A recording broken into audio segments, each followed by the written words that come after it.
बातें करते हम खेतों की और उसके रखवाली की।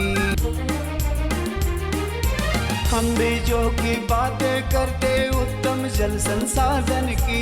हम तकनीकी बातें करते फसलों के उत्पादन की। हर किसान का सपना सच हो जीवन सुखद बनाने को।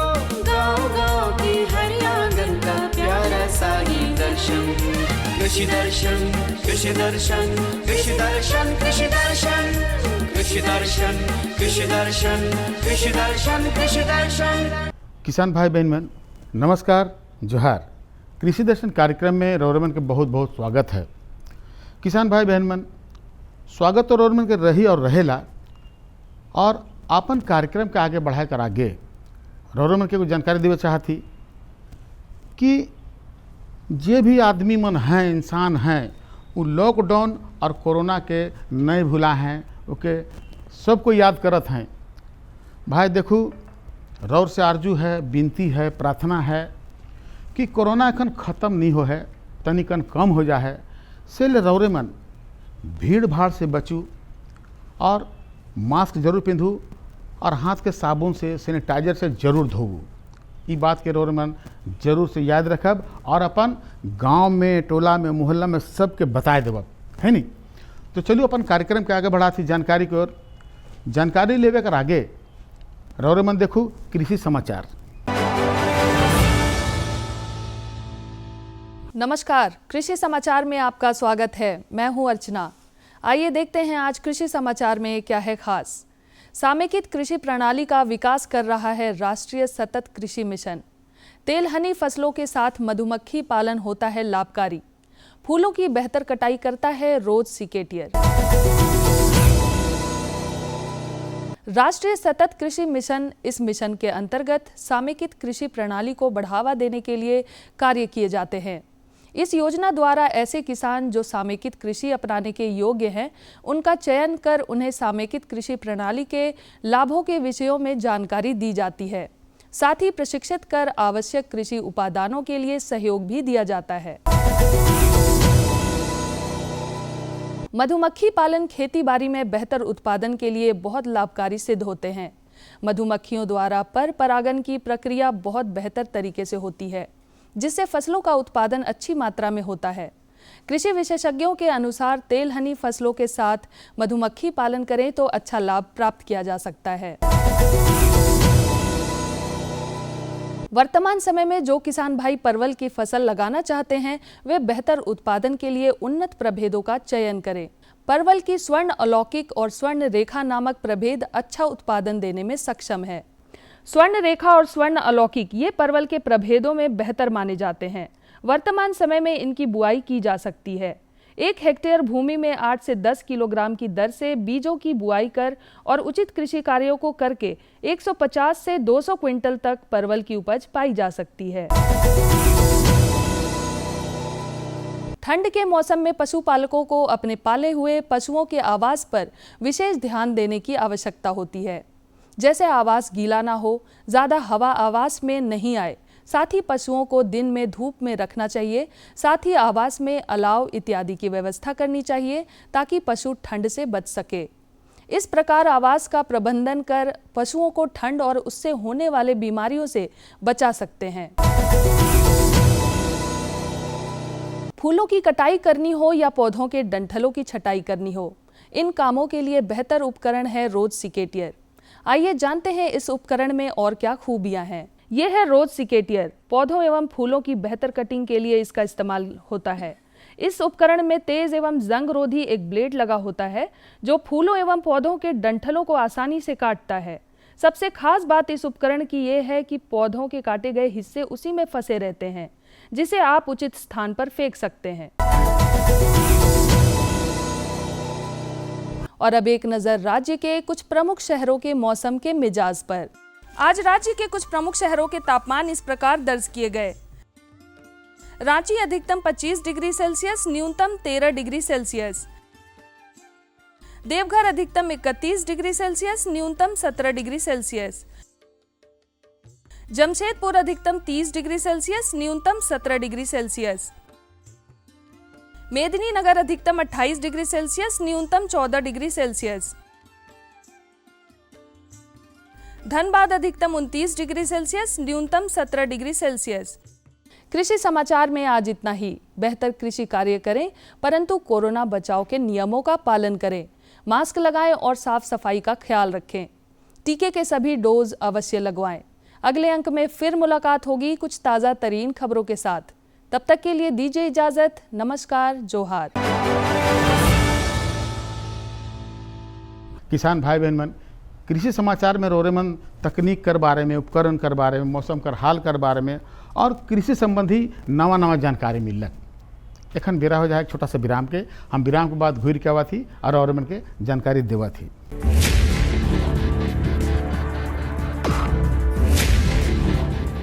भोजन, जल और शुद्ध वातावरण हमारे जीवन का मुख्य आधार है और कृषि इसका मूल स्तंभ। पिछले 60 वर्षों में विज्ञान आधारित कृषि का व्यापक प्रसार हुआ है। साथ ही कृत्रिम संसाधनों के बढ़ते प्रयोग से कृषि की सतत क्षमता पर चिंताएं बढ़ी हैं। प्रधानमंत्री श्री नरेंद्र मोदी जी के दूरदर्शी नेतृत्व के अंतर्गत रसायन मुक्त जैविक खेती एक महत्वपूर्ण प्रयास है। रसायन मुक्त जैविक खेती को बढ़ावा देने के लिए 5 वर्ष पूर्व सरकार ने परंपरागत कृषि विकास योजना तथा उत्तर पूर्व भारत में जैविक मूल्य श्रृंखला योजनाएं आरंभ की। ऑर्गेनिक फार्मिंग को देश भर में बढ़ावा देने के लिए सरकार अनेक प्रयास कर रही है। इसके लिए परंपरागत कृषि विकास योजना के तहत काम किया जा रहा है। न सिर्फ ऑर्गेनिक फार्मिंग को बल दिया जा रहा है, बल्कि उसके लिए वैल्यू एडिशन और मार्केट की व्यवस्था भी की जा रही है। भारत सरकार एवं किसानों के सम्मिलित प्रयासों से आज देश के लगभग 36 लाख किसान 38 लाख हेक्टेयर क्षेत्र में जैविक खेती कर रहे हैं। इसके अतिरिक्त हमारे देश के अनेक ऐसे क्षेत्र हैं जहां आज भी पारंपरिक जैविक खेती हो रही है। इन पारंपरिक जैविक क्षेत्रों को जैविक प्रमाणीकरण सुलभ कराने हेतु पीजीएस के अंतर्गत लार्ज एरिया सर्टिफिकेट का प्रावधान किया गया है। इस प्रक्रिया की विशिष्टता ये है कि इसमें प्रमाणीकरण मात्र 2 से 3 महीनों में हो जाता है, जबकि सामान्य परिस्थितियों में इसमें 2 से 3 वर्ष का समय लगता है। अंडमान निकोबार केंद्र शासित प्रदेश के कार निकोबार एवं नैन काउरी द्वीप समूह देश के सर्वप्रथम ऐसे प्रमाणीकृत जैविक क्षेत्र हैं। अभी हाल ही में संपूर्ण लक्षद्वीप को जैविक खेती के रूप में प्रमाणित किया गया है। वर्ष 2016 में सिक्किम राज्य पूर्ण जैविक कृषि राज्य के रूप में प्रमाणित हो चुका है। सुदूर उत्तर में हिमालय श्रृंखला के बीच स्थित लद्दाख ने भी पूर्ण जैविक के लक्ष्य की ओर बढ़ना शुरू कर दिया है। जैविक उत्पादों को बाजार सुलभ कराने तथा किसानों की उपभोक्ताओं तक पहुंच बनाने के लिए एक समर्पित जैविक खेती पोर्टल भी बनाया गया है। जैविक खेती पोर्टल के जानकारी मंच और विपणन मंच के माध्यम से किसानों को उच्च गुणवत्ता उत्पादन तथा बाजार उपलब्ध कराया जा रहा है। आशा है देश के सभी राज्य अपने जैविक क्षेत्रों का विस्तार करेंगे और देश में जैविक कृषि क्रांति को मजबूत करने में योगदान देंगे। जैविक उत्पादों की देश और विदेशों में बढ़ती मांग तथा जैविक उत्पादों का बढ़ता बाजार, किसानों की उपभोक्ताओं तक पहुंच तथा जैविक एफपीओ द्वारा जैविक कृषि व्यापार में भागीदारी हमारे किसानों को अपनी आय बढ़ाने का अवसर दे रहा है। पिछले 5 वर्षों में जैविक कृषि उत्पादों का निर्यात दोगुने से अधिक बढ़कर 7,000 करोड़ रुपए से अधिक का हो गया है और इसमें प्रतिवर्ष 20% से अधिक की वृद्धि हो रही है। उम्मीद है पारंपरिक क्षेत्र के किसान भी इस बढ़ते बाजार से लाभान्वित होंगे और जैविक कृषि आंदोलन को आगे बढ़ाएंगे। किसानों की मुस्कान समृद्ध हिंदुस्तान की है पहचान।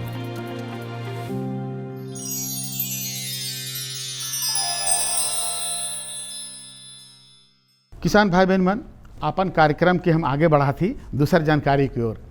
जानकारी है वर्मी कंपोस्ट कर महत्व कर बारे में। किसान भाई बहन मन, वर्मी कंपोस्ट कर बारे में तो रोरे में जानबे करीला। इकर में विशेष जानकारी अगर चाहिए तो हम रोरे मन के सीधे फीचर कर माध्यम से जानकारी दिवा थी, ताकि उकर बारे में बहुत बढ़िया से रौरमन जानकारी मिले और वर्मी कंपोस्ट का जो महत्व है इकर बारे में रौरमन जानू बेस से है नहीं। किसानों की आय और मिट्टी की उर्वरक क्षमता को बढ़ाने के लिए कृषि विभाग द्वारा लगातार प्रयास किए जा रहे हैं। इन्हीं में से एक है वर्मी कंपोस्ट। वर्तमान में बहुत से ऐसे किसान हैं जिन्हें वर्मी कंपोस्ट के बारे में सही तरीके से जानकारी नहीं है, जिसके चलते वे खेतों में रासायनिक खाद का इस्तेमाल कर रहे हैं। इन रासायनिक खाद का मूल्य भी अधिक होता है, साथ ही मिट्टी के पोषक तत्वों को भी खत्म कर देती है। वर्मी कंपोस्ट, जैसे कि आप जानते हैं कि केचुआ द्वारा जो जैविक पदार्थ खाता है और अपने मल स्वरूप से निकालता है, जो मल स्वरूप से निकालता है उसी को हम केचुआ खाद कहते हैं। या फिर हम कह सकते हैं जो केचुआ द्वारा जो बनाया जाता है खाद, उसे हम केचुआ खाद कहते हैं। ये जो केचुआ खाद है वो पोषक तत्व में नॉर्मल, जैसे कि हमारा गोबर खाद है या कंपोस्ट है, इसकी तुलना में केचुआ खाद में ज़्यादा मात्रा में न्यूट्रिएंट पाए जाते हैं, पोषक तत्व ज़्यादा होते हैं। पोषक तत्व के साथ साथ कुछ हार्मोन्स, एंजाइम्स, विटामिन्स ये होते हैं जो हमारे जो फल या पौधे के जो उपज में बढ़ोतरी देता है और उसका फल की क्वालिटी वगैरह ये सब कुछ सुधारता है। तो जो केचुआ खाद है वो बहुत ही अच्छा खाद माना जाता है और वो हम कम दिनों में, जैसे कि 2 से 3 या 4 महीने में ही बन जाता है। वो अलग अलग वातावरण पे डिपेंड करता है, पर नॉर्मल खाद है जो बनने के लिए हमें 6 से 7-8 महीने लगते हैं, पर केचुआ खाद बहुत ही जल्द बनता है। वर्मी कंपोस्ट केचुओं का उपयोग करके कंपोस्ट बनाने की वैज्ञानिक विधि है। यह आमतौर पर मिट्टी में रहते हैं। वर्मी कंपोस्ट खाद बनाने का विज्ञान है। वर्मी कंपोस्ट कीड़ों द्वारा की गई अपघटन प्रक्रिया का उत्पाद होता है।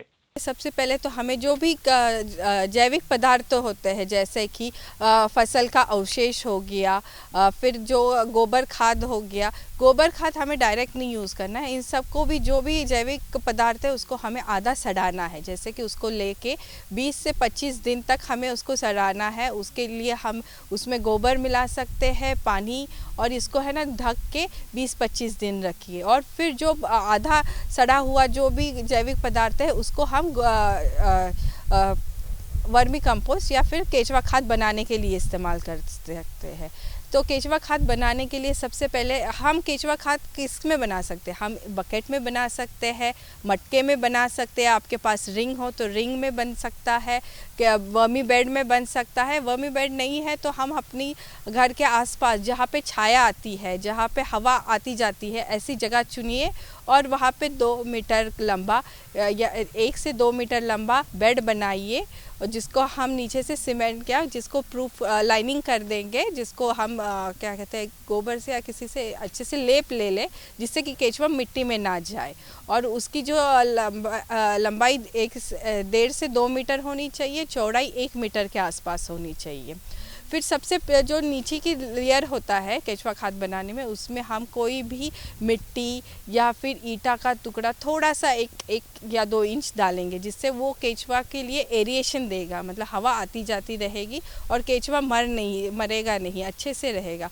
उसके ऊपर हम कोई भी पत्तियाँ या पॉल या फिर जो भी घास फूस होता है वो सब से उसको ढक देंगे। वर्मी कल्चर का अर्थ ही है कृमि कृषि। केंचुए कार्बनिक अपशिष्ट पदार्थों को खा लेते हैं और वर्मी कंपोस्ट के रूप में मल छोड़ते हैं, जो कि काफी फायदेमंद होते हैं फसलों के लिए।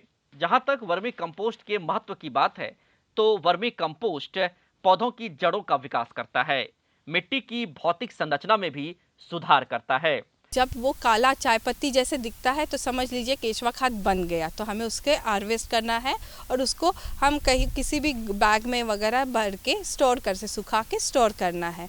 तो केचुआ खाद का उपयोग कैसे करना है? केचुआ खाद को हमें है ना अपनी फसल लगाने से पहले कम से कम 15 दिन पहले हमारे खेत में उसे डालना है। जैसे कि अगर आप दलहनी या फिर अनाज वाली फसल लेंगे तो 3 से 5 टन पर हेक्टर उसे हमें डालना है। और अगर आप सब्जी वाला फसल लेंगे तो 5 से 7 टन पर हेक्टर का उसका मात्रा से डालना है। अगर आपका जो फल पौधे हैं पर पौधे के लिए 3 से 10 kg पर पौधा, जैसे कि उसकी आयु होगी, अगर वो 4-5 साल का होगा तो 3, और जैसे उसकी आयु 10 साल से आगे होगी तो आपको 7 या 10 kg के हिसाब से आपको वर्मी कंपोस्ट पर पौधा डालना है। अगर आप अपने गमले में, मतलब जो गमले में फूल उगाते हैं, तो हमें 100 ग्राम पर प्लॉट पर पॉट के हिसाब से हमें उस वर्मी कंपोस्ट का उपयोग करना है। और वर्मी कंपोस्ट का उपयोग आप कभी भी कर सकते हैं। वो एक जैविक खाद है तो उसका कोई भी साइड इफ़ेक्ट नहीं होता है। अगर ज़्यादा भी चला जाए तो उसका कोई साइड इफ़ेक्ट नहीं होगा। जैसे कि देख लिए बरसात हो रही है तो हम ट्राई करें कि बरसात में ना डालें, बरसात रुकने के बाद उसे डालिए। और ये मतलब अगर इसका अच्छा इम्पोर्टेंस देखना है या अच्छा लाभ मिलना चाहते हैं तो आप देखिए कि फसल लगने से 15 से 1 महीने पहले डालेंगे तो उसका जो लाभ है हमें अच्छी तरह से दिखेगा, क्योंकि जैसे वो अच्छे से न्यूट्रिएंट छोड़ने लगता है और पौधा अच्छे से उसका ले सकता है। तो इसीलिए हमें उसे पौधा लगने से पहले डालना चाहिए। जानकार कहते हैं कि यदि किसानों को कम लागत में अधिक लाभ कमाना हो तो वर्मी कंपोस्ट का इस्तेमाल अपने खेतों में जरूर करना चाहिए। किसान जिस रासायनिक खाद को इस्तेमाल कर रहे हैं वह दरअसल मिट्टी को खराब कर रही है। मिट्टी में मुख्यतः नाइट्रोजन, फास्फोरस और पोटाश तत्व होते हैं, जिससे मिट्टी में उर्वरक क्षमता बनी रहती है, लेकिन रासायनिक खाद इन्हें नष्ट कर देती है, जबकि वर्मी कंपोस्ट इनकी मात्रा को और अधिक बढ़ा देती है।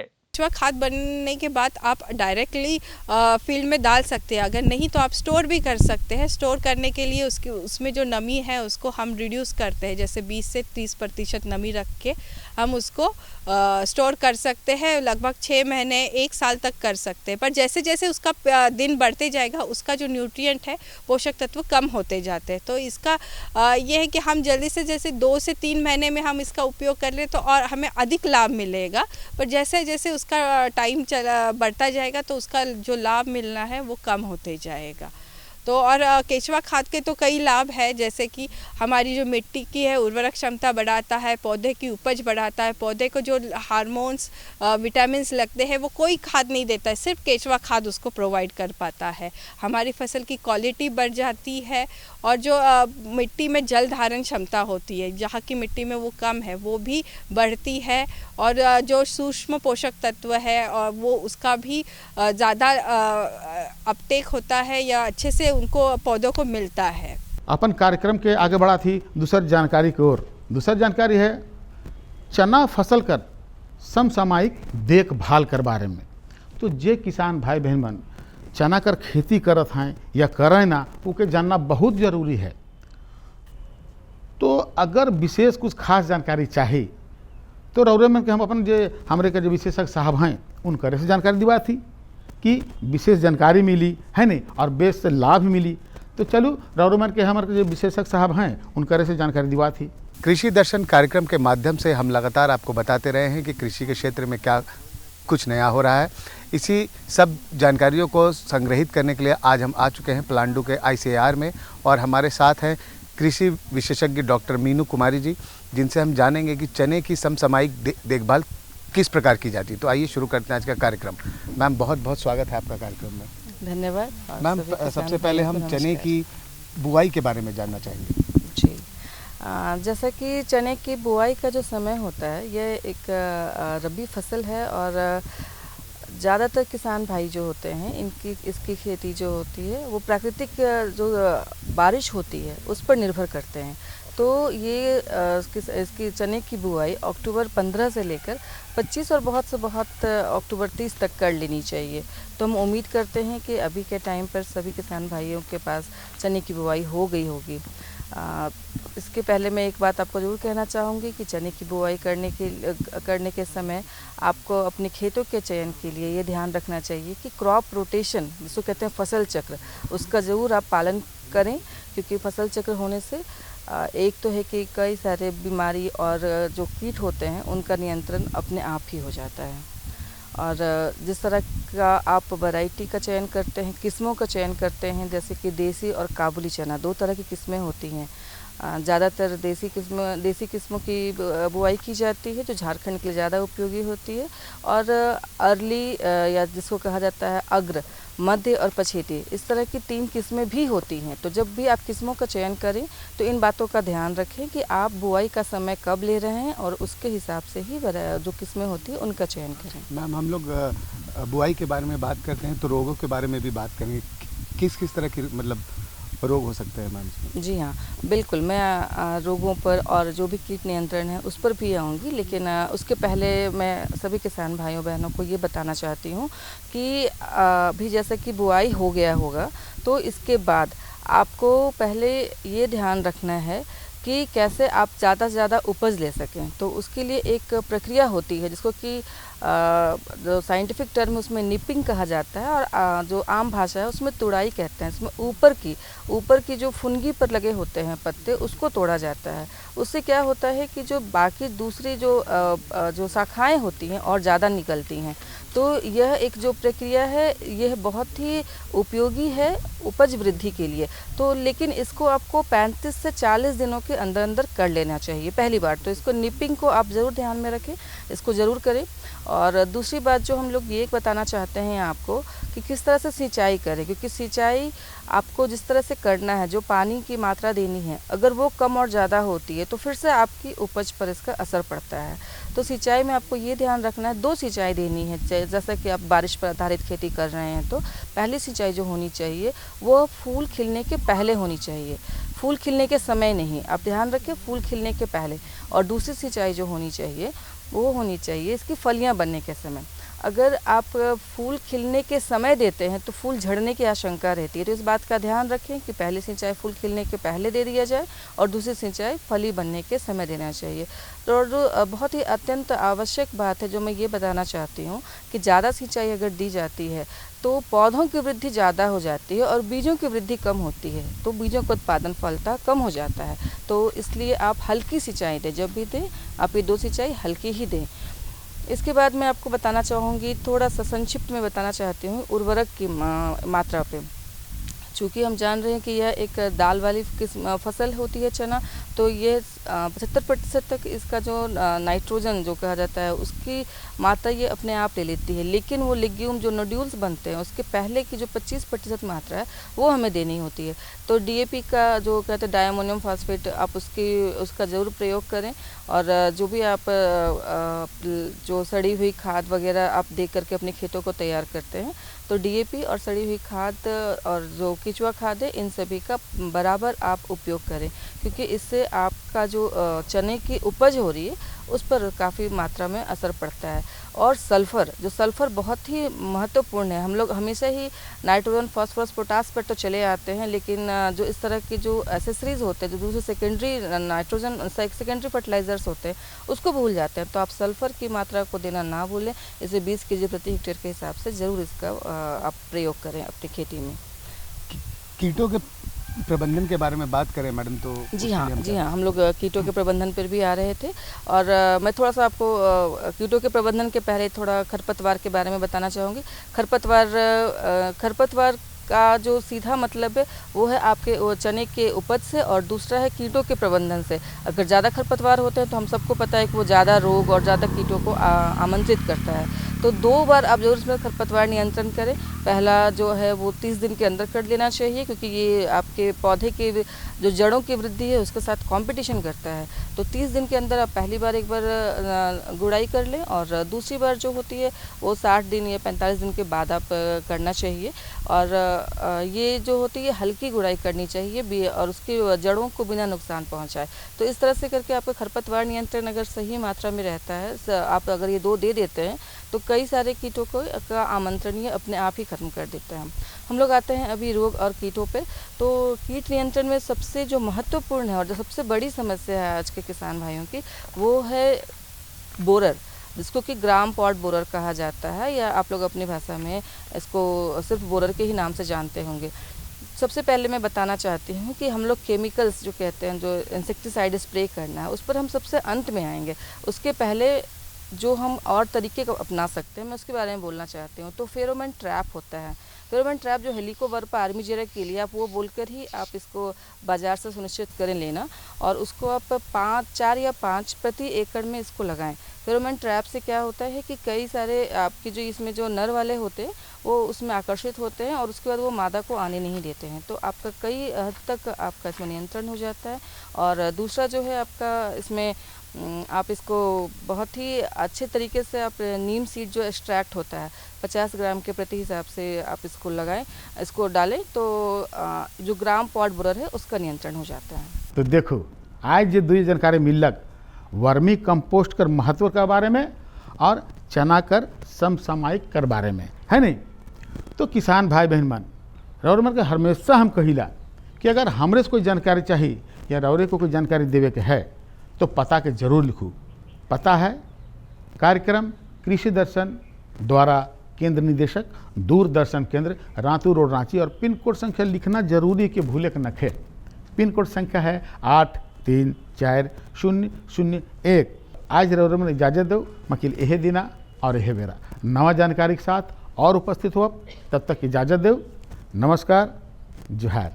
हम बीजों की बातें करते उत्तम जल संसाधन की, हम तकनीकी बातें करते फसलों के उत्पादन की। हर किसान का सपना सच हो जीवन सुखद बनाने को, गाँव-गाँव के हर आंगन का प्यारा सा ही दर्शन। कृषि दर्शन, कृषि दर्शन, कृषि दर्शन, कृषि दर्शन, कृषि दर्शन, कृषि दर्शन, कृषि दर्शन, कृषि दर्शन।